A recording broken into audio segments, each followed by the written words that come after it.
Well, good afternoon, everyone. Thank you so much for being here today. It is my pleasure to introduce Secretary of Defense Lloyd Austin III and Chairman of the Joint Chiefs of Staff, General C.Q. Brown, Jr.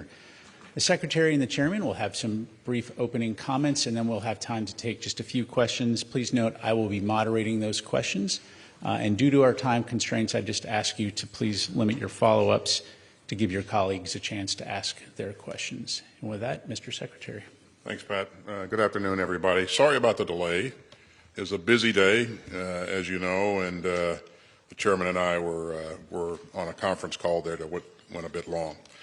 But we just held another highly successful meeting of the Ukraine Defense Contact Group. But before I turn to that, I want to take a few moments to discuss the vicious assault by Hamas on the state of Israel. The more we learn about these sickening atrocities, the worse it gets. Hamas deliberately targeted civilians and massacred them just because they are Jews.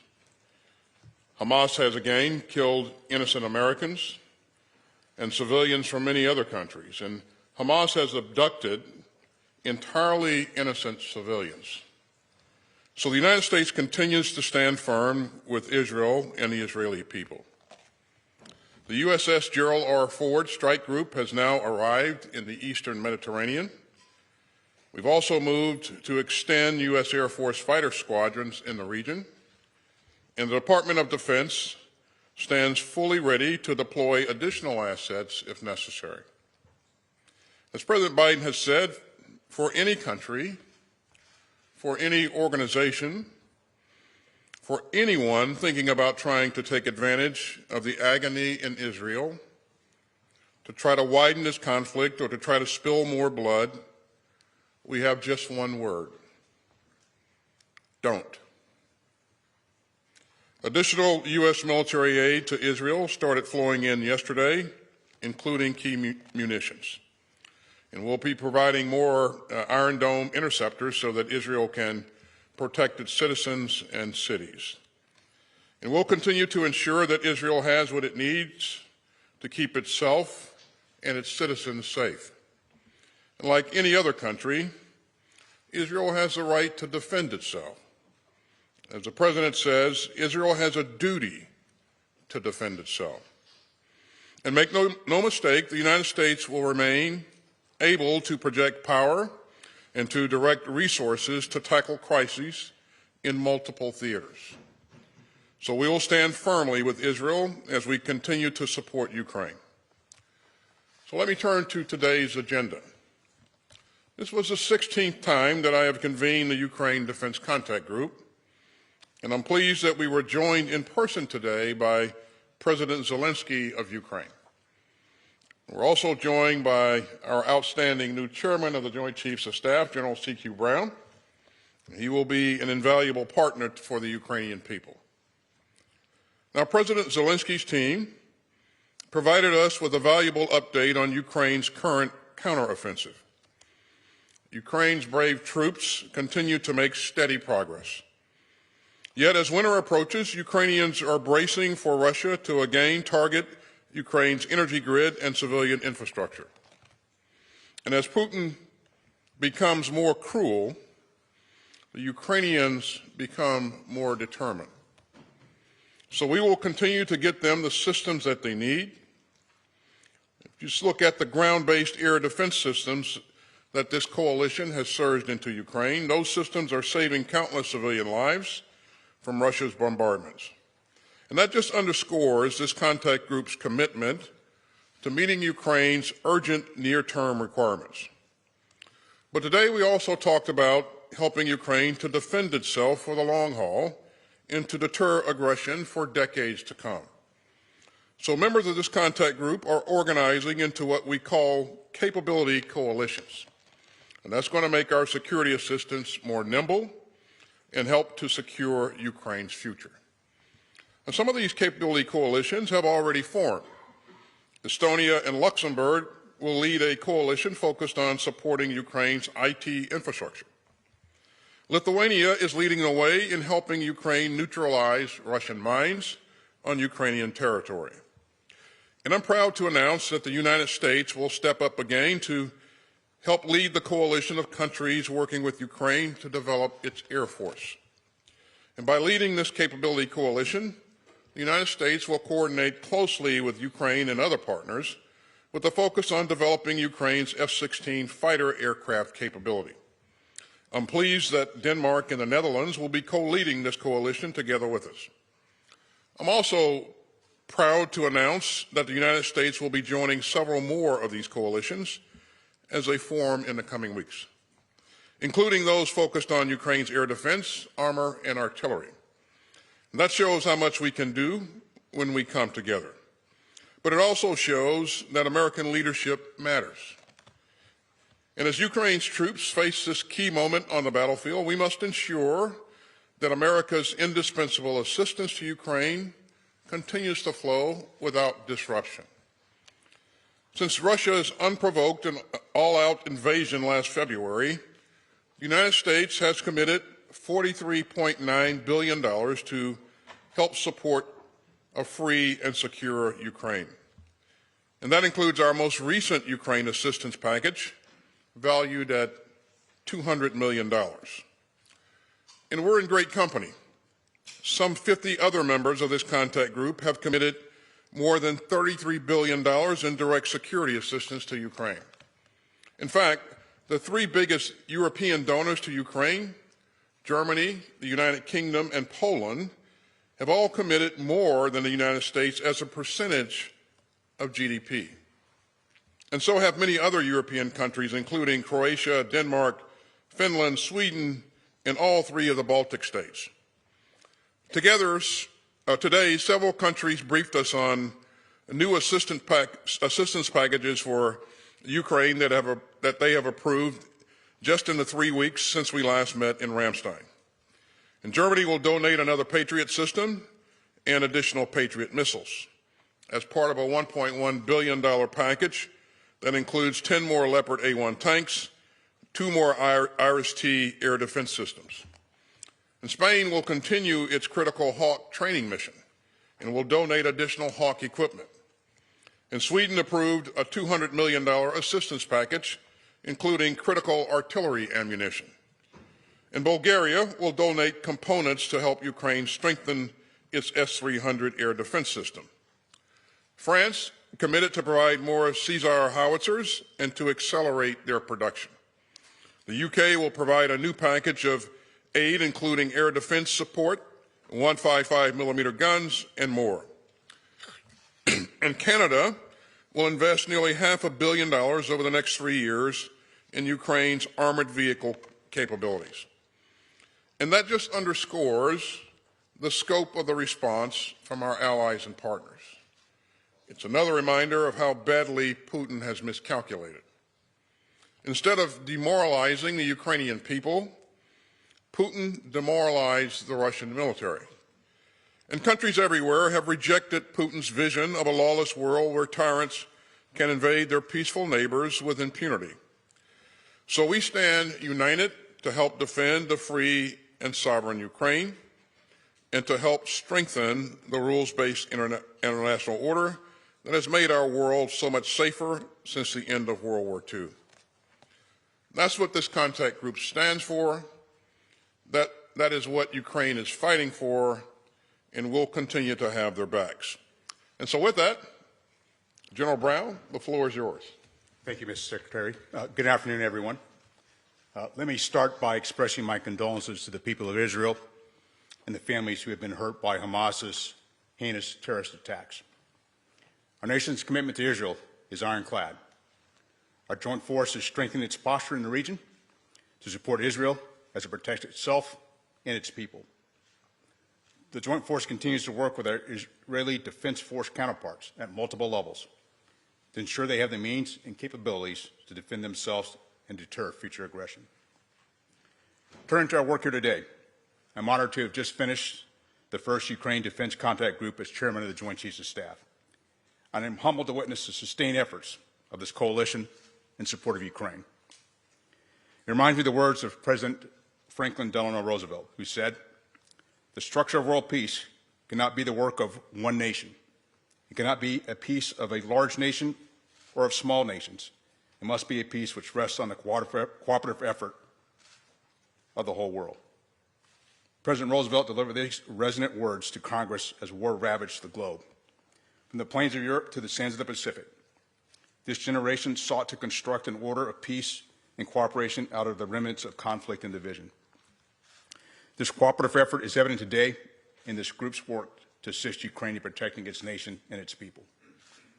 The collective strength of this group is owed to the commitment of each sovereign nation. It's also a testament to our Secretary of Defense, Secretary Austin. Thank you, Secretary Austin, for your unwavering commitment to Ukraine and for leading this group for the last year and a half. I'm honored that President Zelensky joined our session today, bringing with him the undaunted courage of his nation and sharing insights on enhancing this group's support for Ukraine. Thank you to President Zelensky and Defense Minister Umerov for leading Ukraine and its military with character and honor. Thank you to the Ministers of Defense, the Chiefs of Defense, and national representatives from some 50 nations that meet nearly every month to organize our collective support for Ukraine. While this is my first Ukraine Defense Contact Group as Chairman of the Joint Chiefs, be assured that our mission, our objectives, and our support for Ukraine endures. The effort of this group extends beyond any single individual. It is a unified commitment from a coalition of nations. Today, this coalition fortifies our collective resolve to support a global system where all nations are free to make their own choices, consistent with responsibilities under international law. The system whose values have kept the world's major powers at peace since 1945, the year that saw the end of the Second World War, a war that cost 50 million lives, a war that devastated the globe. While much of the world is committed to this lasting peace, other nations are not content allowing their neighbors to prosper. Some nations threaten to subordinate the will of a sovereign nation to the will of an individual aggressor. Yet might does not make right.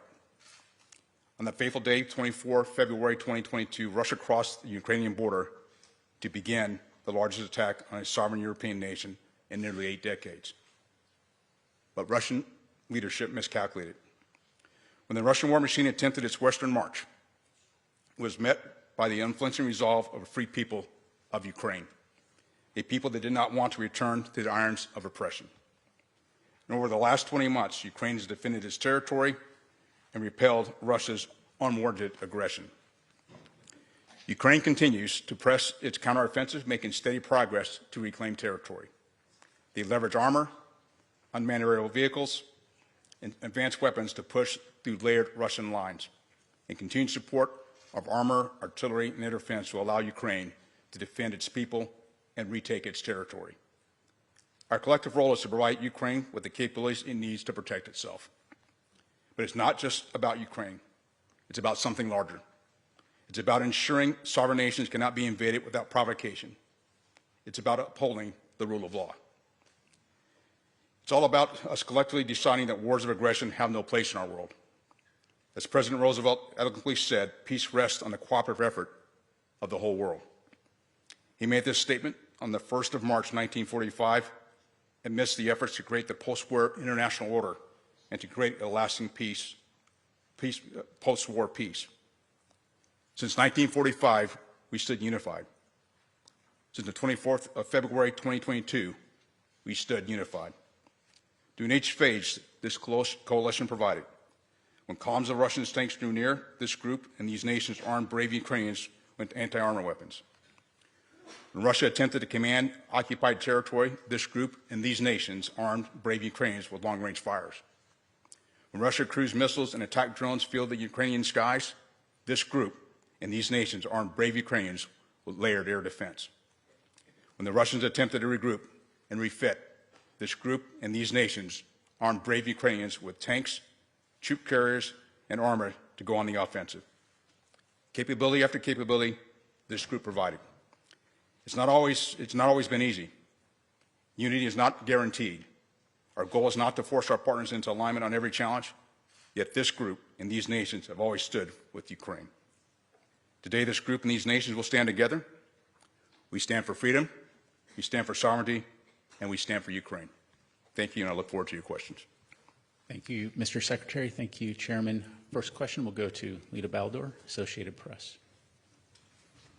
Thank you. Mr. Secretary, you listed a number of contributions that a number of countries made, but there's also, as you know, budget gridlock in the United States, and efforts to pass the funding for Ukraine has not yet been successful. How much of a concern is all of that to a lot of the ministers and defense leaders who you met with today? Was there a lot of discussion about what is happening in the U.S., and was there also concern that the effort to support Israel may take away from the effort to arm Ukraine? And Mr. Chairman, for you, you got an operational update from Ukraine today. Can you tell us, give us an update on what you learned and whether you believe that the muddy weather and everything that is coming, whether Ukrainian troops you believe are postured and equipped and ready for that? And then secondarily, can you tell us if you have seen any evidence that Hezbollah or other Iranian-backed groups have done any movement at all to take advantage of the Israel war? Lita, that was about 12 questions, but we'll try to get to all of them. But thanks for the questions. The first question is, was there a concern on the part of our allies and partners about our ability to continue to support this effort? First of all, let me just point out, as I said earlier, Lita, President Zelensky and his entire team were in the room. It's the first time that he has attended this series of meetings in person. And it was really powerful for all of my colleagues to get to hear him in person and talk about what his needs and requirements are. And most important, it was important, President Zelensky thought it was important that he personally thank these countries for what they have done and what he hopes that they'll continue to do. What I convey to my colleagues is that, I believe as I engage members of Congress, there is still bipartisan support for Ukraine. And of course, democracies will take their time to work things out, and they know that these processes have to play themselves out. I also convey to them that there is broad support on the part of the American people for Ukraine, because Ukraine matters. And we've talked over and over again about why Ukraine matters. This is not just about Ukraine. This is about the rules-based international order. In terms of our ability to continue to support both the efforts in Ukraine and support the efforts in Israel as well, absolutely we can do both, and we will do both. And we are the strongest nation in the world, Lita.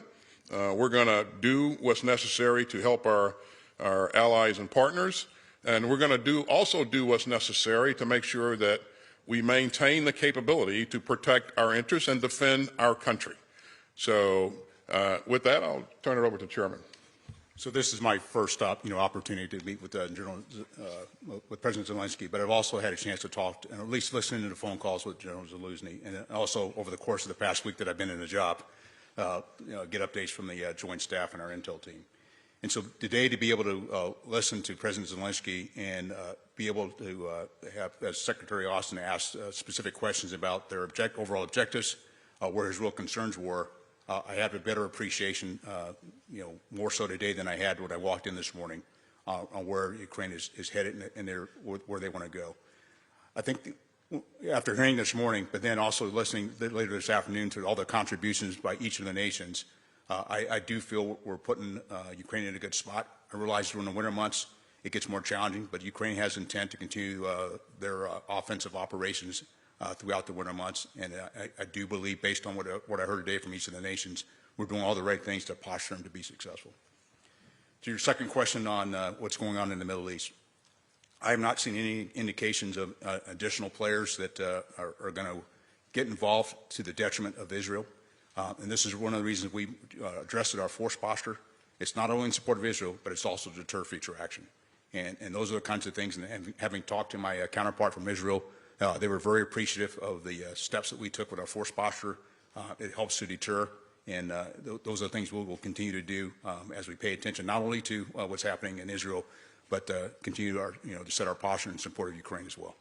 So, Lito, with those 6 questions, I think you used up the entire bandwidth there. Thank Just you. kidding. Thank you, gentlemen. Let's go to the Kyiv Independent. So recent media reports have suggested that the U.S. has decided to send ATACMS to Ukraine.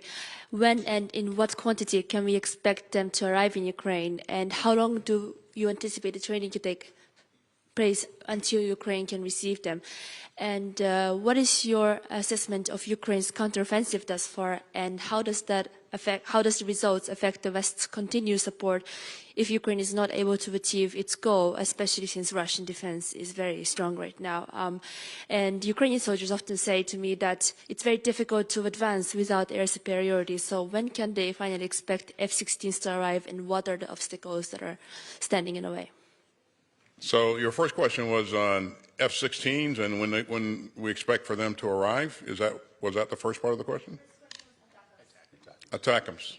I don't have any announcements on ATACMS to make today, but what I will tell you is what we focused on is what we believe Ukraine needs, and we believe that because these are the things that President Zelensky addressed today.